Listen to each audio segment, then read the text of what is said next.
Abdillah wa ala alihi wa sahbihi wa wala ma ba'du. Bapak Kepala Sekolah, rekan-rekan guru yang saya muliakan dan saya hormati, izinkan saya membawakan yakni tentang menyebarkan pemahaman dan penerapan pemahaman terhadap pengalaman budaya positif, di mana ini menjadi tugas daripada calon guru penggerak yakni yang saya angkatan 11 Kota Gorontalo pada modul 1.4. Yang kita akan bahas kali ini adalah tentang konsep inti budaya positif. Yang pertama, perubahan paradigma belajar. Yang kedua, disiplin positif. Ketiga, nilai-nilai kebajikan. Keempat, kebutuhan dasar manusia. Yang lima, motivasi perilaku manusia. Yang keenam, posisi kontrol guru. Yang ketujuh, keyakinan kelas. Dan kedelapan, tentang segitiga restitusi.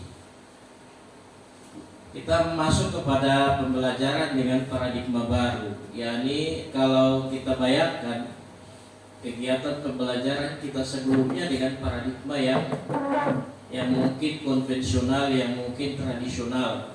Nah, dengan adanya kurikulum merdeka, maka pembelajaran kali ini dengan paradigma baru, yakni pembelajaran yang berdasarkan prinsip pembelajaran berdiferensiasi, sehingga peserta didik belajar sesuai dengan kebutuhannya berdasarkan tahap perkembangan sesuai teori psikologi modern untuk mewujudkan profil pelajar Pancasila. Sebagaimana kita sudah ketahui bahwa di dalam profil pelajar Pancasila ada 5 poin-poin, yakni yang pertama beriman kepada Tuhan Yang Maha Esa dan berakhlak mulia, berkebinekaan global, mandiri, belajar bernalar kritis, gotong royong, dan juga kreatif.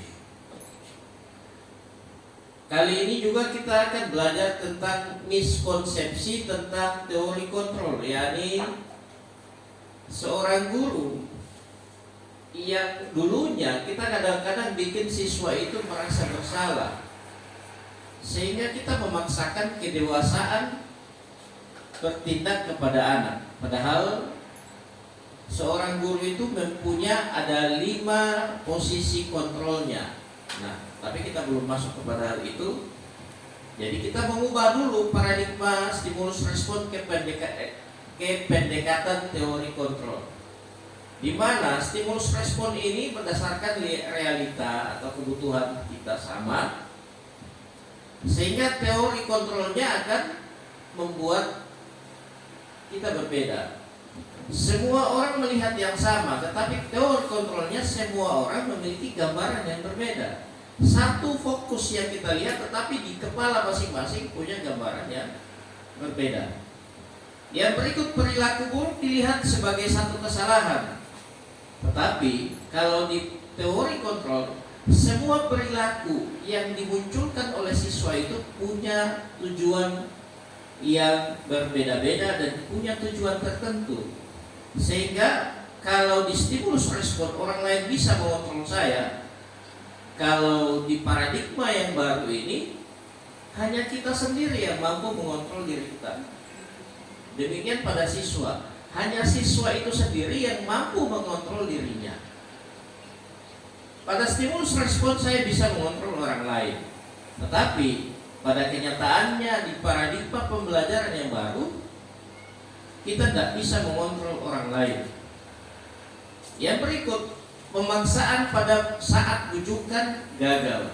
Tetapi pada teori kontrol, kolaborasi kita perlukan sekali, dan konsensus menciptakan pilihan-pilihan baru. yakni siswa punya pilihan-pilihan untuk melakukan tindakan-tindakan yang pantas dilakukan.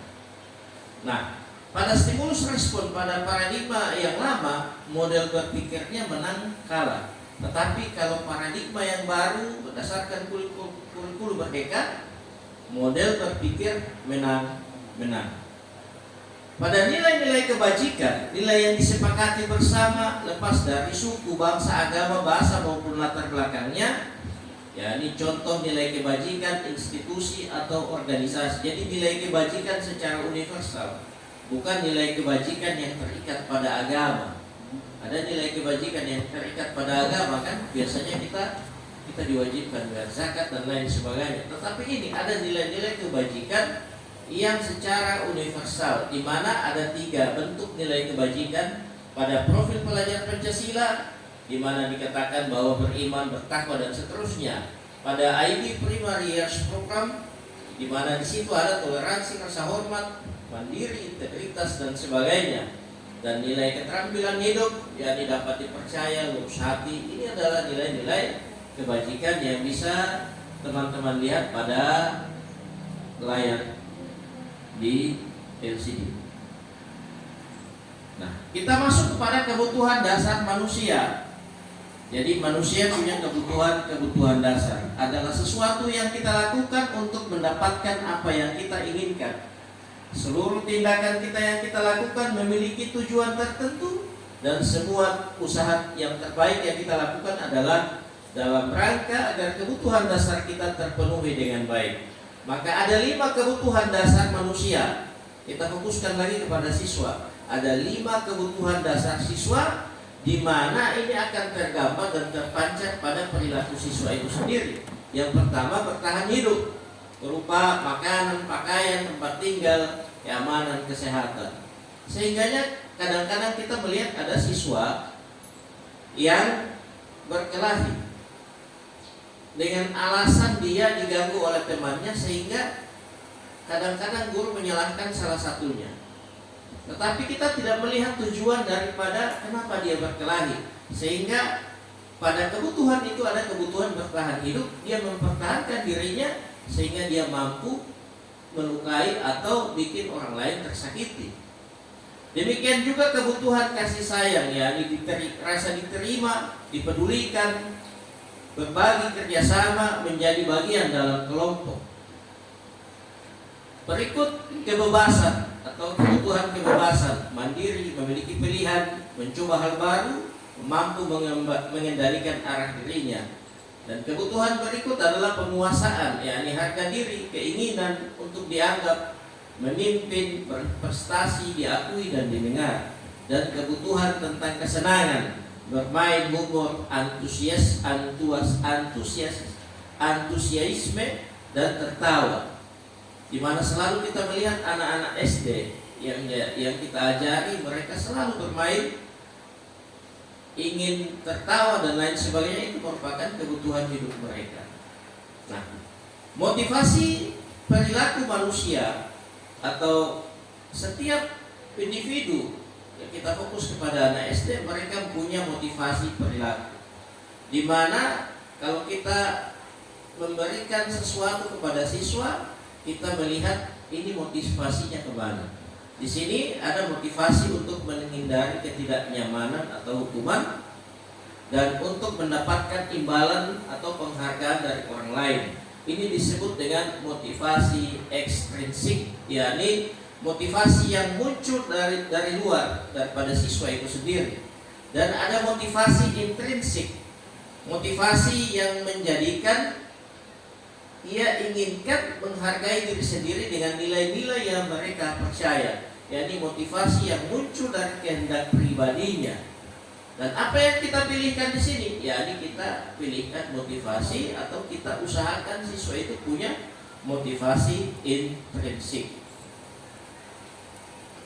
Berikut, di dalam memberikan hukuman atau konsekuensi, atau kita memperbaiki sesuatu atau peristiwa yang dimana peristiwa tidak sesuai dengan yang idealnya, maka ada guru yang memberikan hukuman di mana tidak ada rencana, tiba-tiba saja dikasih hukuman. Murid juga tidak tahu apa yang akan terjadi dan tidak dilibatkan dalam pemberian hukuman, dan bersifat satu arah dan berupa hukuman psikis atau fisik. Untuk konsekuensi biasanya terencana, disepakati sesuai aturan. Murid dibuat tidak nyaman dan sikap guru selalu memonitor murid. Dan kalau yang diajarkan di dalam kurikulum merdeka atau pendidikan guru penggerak, maka yang diajarkan adalah restitusi, di mana restitusi ini berguna menciptakan kondisi bagi murid untuk memperbaiki keadaan atau kesalahan. Yang berikut prosesnya berupa kolaboratif untuk mengajarkan murid mencari solusi daripada hal-hal yang salah. Ini di sini ada 5 posisi kontrol guru. Ada yang sebagai pembuku, ada sebagai teman, ada yang pembuat merasa bersalah, ada yang pemantau, yang ada manajer. Kita bisa tentukan di mana kita sekarang. Contohnya pada penerapan 5 posisi kontrol guru. Di dalam kasus siswa tidak memakai atribut yang lengkap pada saat upacara. Biasanya ada guru yang memberikan hukuman format bendera selama 1 jam. Ini gurunya pada posisi penghukum. Ada juga guru yang bertanya, berapa kali Bapak harus beritahu kamu bahwa kamu untuk selalu memakai atribut yang lengkap, tetapi kamu selalu membuat Bapak kecewa. Ini posisi guru pada membuat merasa bersalah. Ada juga guru yang ketika dia berucap, ayo dong ikuti peraturan sekolah, tolong bantu Bapak Ibu sekali ini saja ya, sudah tidak apa-apa, lain kali jangan berbuat ini lagi ya. Ini posisi gurunya adalah sebagai teman. Ada juga sebagai pemantau yang sering melihat kesalahan siswa. Kamu sudah melanggar peraturan sekolah berapa kali? Kamu tahu konsekuensinya, setelah ini beli atribut di koperasi atau lain sebagainya. Ini gurunya sebagai pemantau. Dan yang diinginkan dan yang paling idealis adalah guru sebagai manajer, di mana kalimatnya bisa berupa, apakah kamu tahu kesalahanmu? Kira-kira bagaimana kamu memperbaiki kesalahanmu? Ini posisi guru yang ideal dan posisi guru yang sangat baik. Nah, ini pertanyaannya, kita di mana? Biasanya kita selalu bilang kepada siswa, saya kecewa dengan kamu, atau kamu tidak pernah melakukannya. Saya sudah suruh begini tapi kamu tidak lakukan.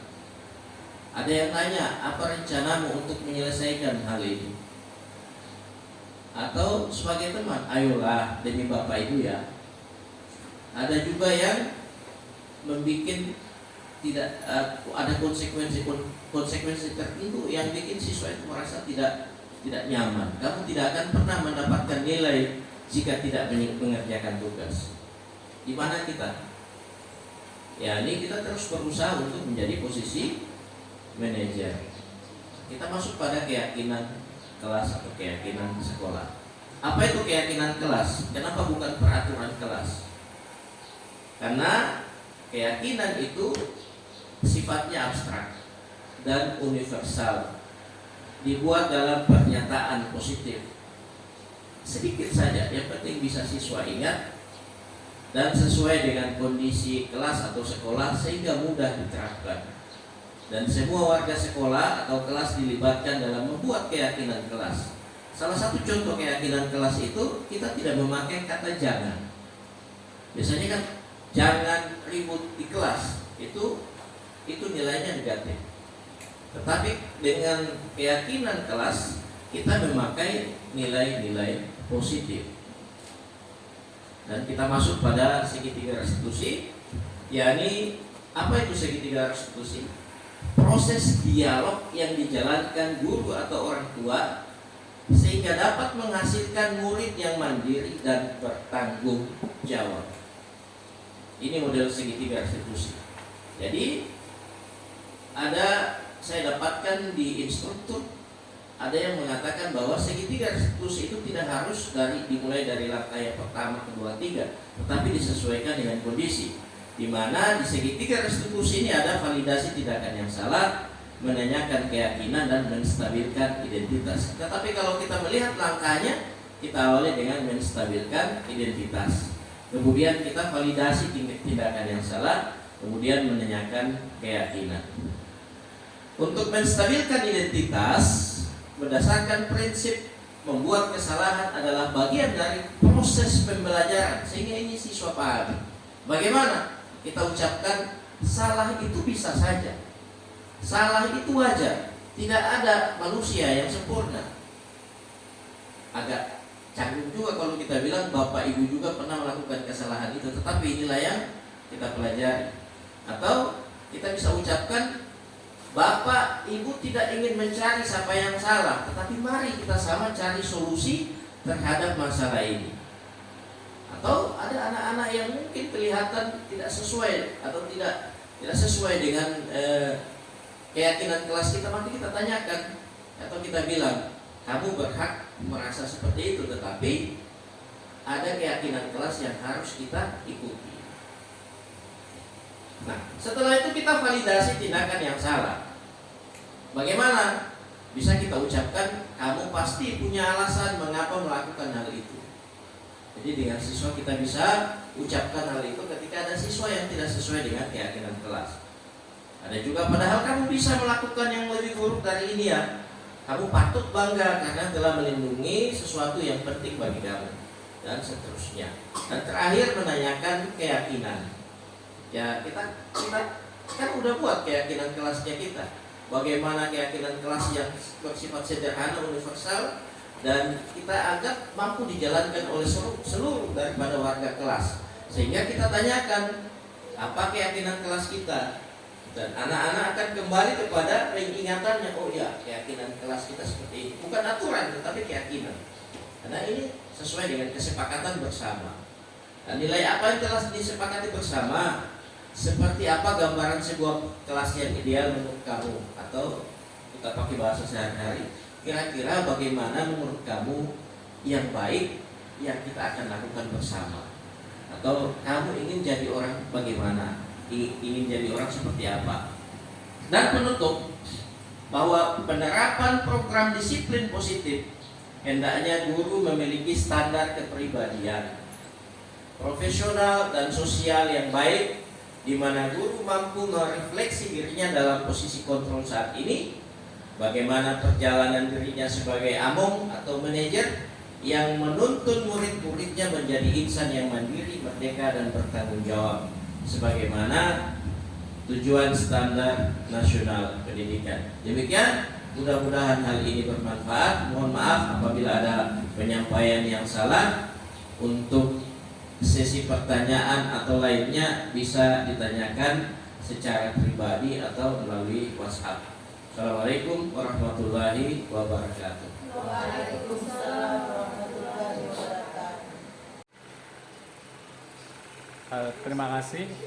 Kaitannya dengan apa yang disampaikan oleh guru penggerak, yaitu Pak Nurjilan, berkaitan dengan budaya positif. Salah satu yang menarik kalau saya yaitu tentang segitiga restitusi. Nah, di sini kita sebagai pendidik itu diharuskan untuk menjadi seorang manajer. Jadi bagaimana manajer itu mengayomi, bagaimana seorang manajer itu bisa memberikan yang terbaik tanpa ada rasa paksaan, terutama dari siswa. Nah, secara tidak langsung siswa ini tatkala menemukan kendala atau masalah, dia bisa menyelesaikan masalahnya sendiri. Nah, dan hal inilah kalau memang kita terapkan di dalam kehidupan sehari-hari, budaya-budaya positif sekolah yang seperti ini bisa membawa dampak yang lebih besar, dampak yang positif terhadap perkembangan peserta didik, baik kaitannya dengan karakter, sikap. Nah, kemudian yang kedua, yang ada di sekolah, kami sangat mendukung tentang keyakinan kelas maupun keyakinan sekolah. Nah, hal ini sebagai motivasi bagi warga sekolah khususnya, bagaimana bisa menyemangati dan bisa memberikan arah sekaligus menggerakkan batin daripada warga sekolah untuk mencapai tujuan sekolah. Nah, itu kaitannya dengan keyakinan kelas maupun keyakinan sekolah. Nah, dengan demikian siswa ini merasa menikmati pembelajarannya sehingga mereka bisa belajar dengan baik dan merasa tidak tertekan. Nah, inilah salah satu dari Merdeka Belajar yang dilaksanakan di sekolah. Terima kasih. Assalamualaikum warahmatullahi wabarakatuh.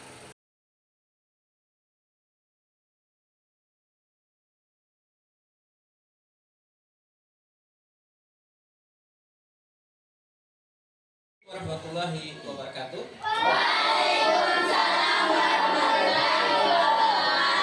Sehat semua? Alhamdulillah. Bagaimana tepuk semangat?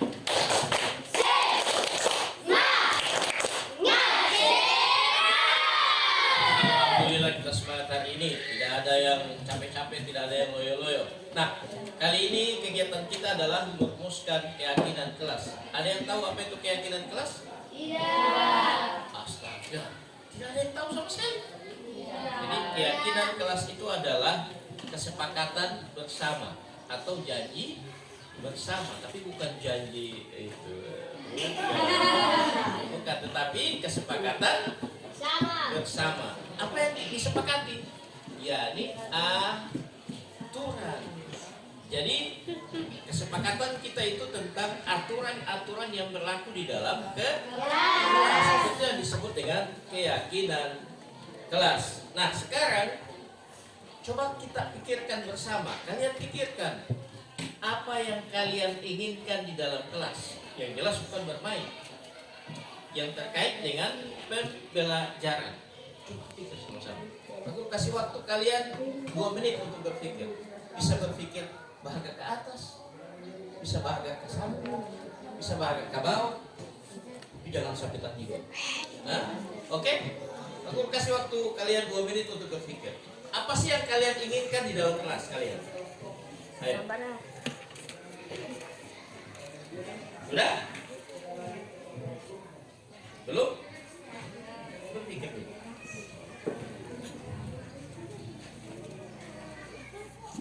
Atau aku kasih petunjuk. Apakah kalian ingin kelas yang ramai?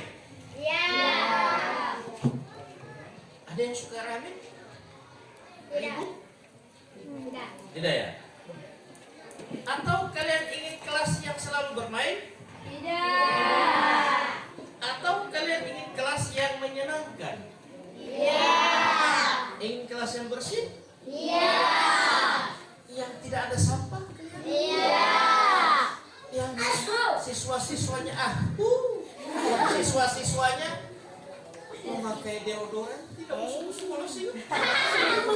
Lah, jadi itu yang kalian pikirkan, itu yang kalian bayangkan, dan itu yang akan kalian tuangkan di dalam keyakinan kelas. Nah, sekarang Pak Guru bikin kalian berkelompok dan tuliskan sesuai dengan keinginan kalian. Dan Pak Guru akan bagikan sticky note yang kalian akan tempelkan di papan tulis apa-apa yang kalian inginkan daripada keyakinan kelas. Dan ini menjadi kesepakatan kita bersama. Ya, nanti Pak Guru akan hitung satu kelompok berapa orang. Tenang aja, tetapi bikin kelompok itu akan menyenangkan, bukan kelompok yang bikin capek-capek, ya. Kelompok ini akan Pak Guru bagi kelompok yang menginginkan kelas bersih. Ada kelompok yang menginginkan kelas nyaman. Ada kelompok yang menginginkan kelas yang selalu giat dalam belajar. Ada kelompok yang suka bertanya apabila tidak paham. Jadi ini kita akan bagi bersama dan kita akan tuliskan, kemudian kita akan tempelkan di papan. Dan apa yang sudah ditempelkan itulah yang menjadi kita tuliskan bersama jadi keyakinan apa? Keyakinan kelas. Oke, jadi kalian aku harap kalian bisa diskusi ya.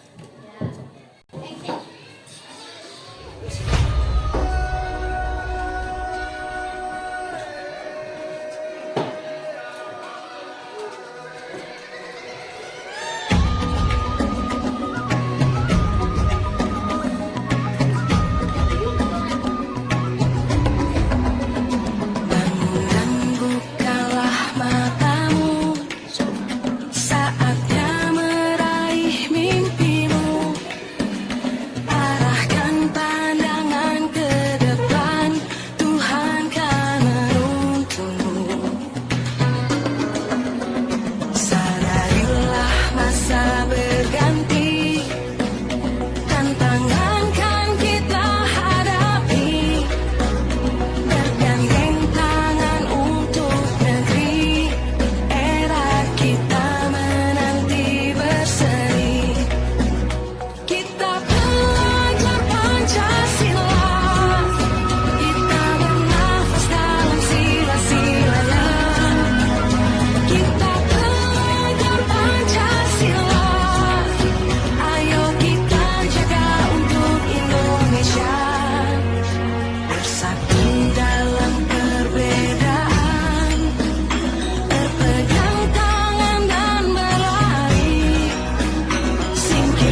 Ayo satu-satu maju, kelompok yang sana dulu maju.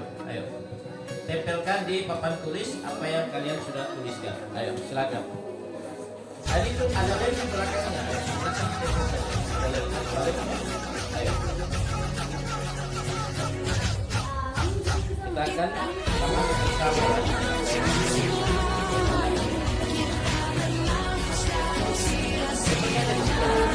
Oke.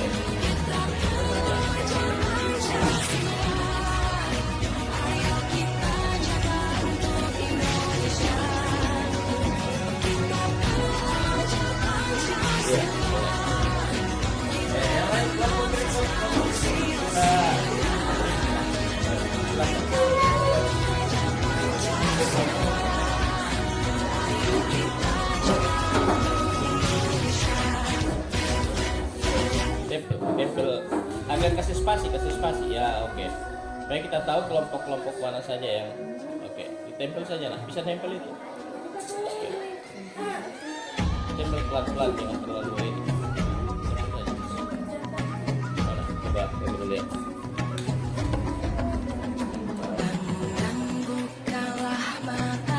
Oke.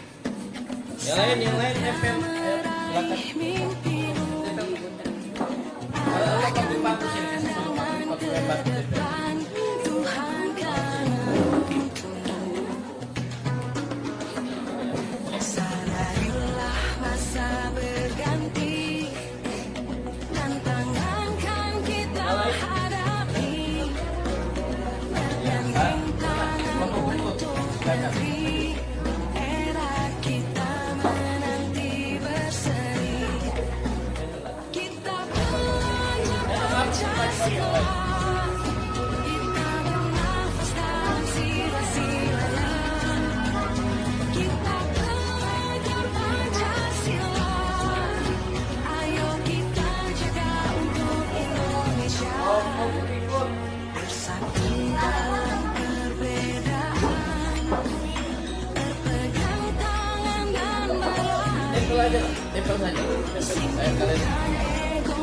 Kalian bahas bersama apa yang kalian sudah tuliskan.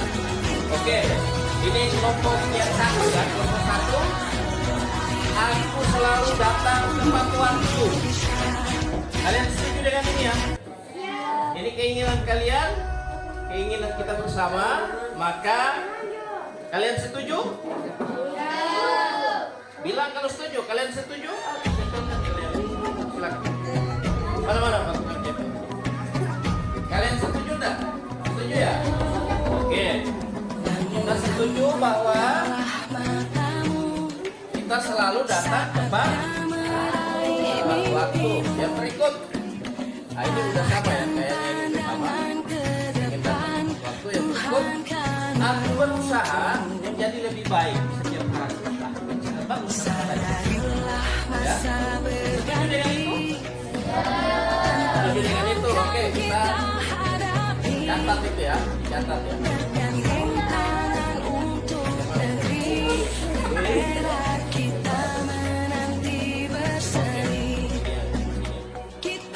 Yang berikut, tidak membunuh teman. Jadi Ya. Ketok palu. Ya, berikut. Aku selalu menjaga ketertiban. Setuju dengan itu? Setuju ya.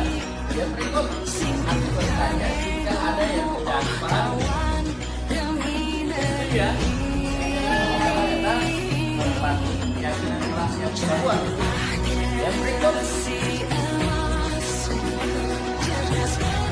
Aku menjaga ketertiban.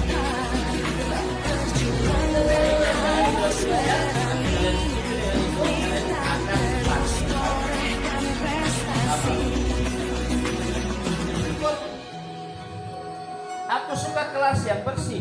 Nah ya, sama ya, sama. Isinya sama dengan kayak tadi itu. Aku aktif dalam setiap pembelajaran. Jadi kita selalu aktif ya, tidak malas. Setuju dengan itu? Aku selalu berkata gitu.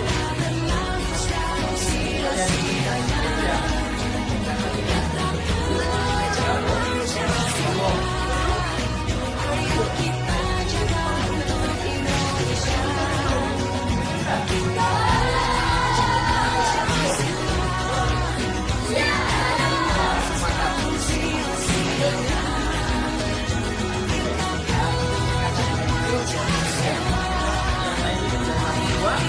Maka kita akan tuliskan bersama-sama apa yang sudah kita yakini, kita sudah sepakati. Kita akan tuliskan. Siapa yang bisa bantu Pak Guru menuliskan di papan apa yang sudah kita yakini dan kita sudah sepakati? Siapa yang bisa? Oke.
Setelah kita tanda tangani apa yang sudah kita sepakati bersama, maka kita tiba pada yang akhirnya dan tentang apa yang kita sepakati, apa yang sudah kita tuliskan, kita akan bikinkan dalam sebuah lagu atau lirik Lagu, ikuti yang apa yang Pak Guru bilang ya.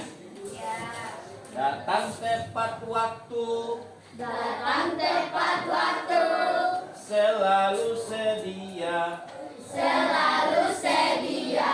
belajar dengan giat, Belajar dengan giat, jangan malas-malas, jangan malas-malas. dengarkan sahabat, Dengarkan sahabat, hargai pendapat, hargai pendapat. bekerja sama, jangan cepat menyerah. Bekerja sama, jangan cepat menyerah. Kita sahabat sejati, Kita sahabat sejati, bersatu padu, bersatu padu, menjaga kelas, menjaga kelas, selalu rapi dan bersih, selalu rapi dan bersih, jujur dan berani, jujur dan berani, berkata yang benar, berkata yang benar, saling membantu teman kesulitan. saling membantu teman kesulitan. Mari bersama oi oi, Mari bersama oi oi, mari bersama oi oi. mari bersama oi oi. Kelas 6 hebat, Kelas 6 hebat, anaknya sehat-sehat. anaknya sehat-sehat. Sekali lagi ya. Datang tepat waktu, Datang tepat waktu, selalu sedia, selalu sedia. belajar dengan giat, Belajar dengan giat. Datang tepat waktu, Datang tepat waktu, selalu sedia, selalu sedia. belajar dengan giat, jangan malas-malas, Belajar dengan giat, jangan malas-malas. hargai sahabat, Hargai sahabat, dengarkan pendapat, dengarkan pendapat. bekerja sama, jangan cepat menyerah. Bekerja sama, jangan cepat menyerah. Kita sahabat sejati, Kita sahabat sejati, bersatu padu, bersatu padu, menjaga kelas, menjaga kelas, selalu rapi dan bersih, selalu rapi dan bersih, jujur dan berani, jujur dan berani, berkata yang benar, berkata yang benar, saling membantu teman kesulitan. saling membantu teman kesulitan. Mari bersama oi oi, Mari bersama oi oi, mari bersama oi oi. mari bersama oi oi. Kelas 6 hebat semuanya. Kelas 6 hebat semuanya. Aduh. Saya berani maju depan baca ini. Tapi kita akan tuliskan, kita akan hafalkan, kita akan nyanyikan, kita akan nyanyikan terus sehingga ini bisa kita pahami dalam hati dan kita kerjakan setiap Assalamualaikum warahmatullahi wabarakatuh. Saya Aura Haya, siswa kelas 6 SD nomor 44 Wulandalani. Saya akan memberikan tanggapan saya mengenai keyakinan kelas yang telah diterapkan di kelas saya. Menurut saya, keyakinan kelas dapat meningkatkan kedisiplinan diri menjadi lebih baik lagi. Dan kedisiplinan itu muncul dari dalam diri saya, tanpa adanya satu paksaan baik dari aturan maupun sanksi yang sebelumnya telah ditentukan. Kemudian kedisiplinan ini juga muncul karena diri saya itu yakin atas nilai-nilai kebaikan yang tentunya akan berguna bagi kehidupan saya nanti. Kemudian dari penerapan keyakinan kelas ini, saya merasa bahwa kelas saya menjadi lebih nyaman, tertib, dan tentunya lebih disiplin. Demikian testimoni yang dapat saya sampaikan. Wassalamualaikum warahmatullahi wabarakatuh. Assalamualaikum warahmatullahi wabarakatuh. Saya Iwan dari kelas 6. Di dalam pelaksanaan keyakinan kelas saya dan teman-teman tahu tentang nilai-nilai kebaikan dan jika ingin melakukan perilaku harus sesuai dengan keyakinan kelas dan kita sudah sepakat. Terima kasih. Wassalamualaikum warahmatullahi wabarakatuh.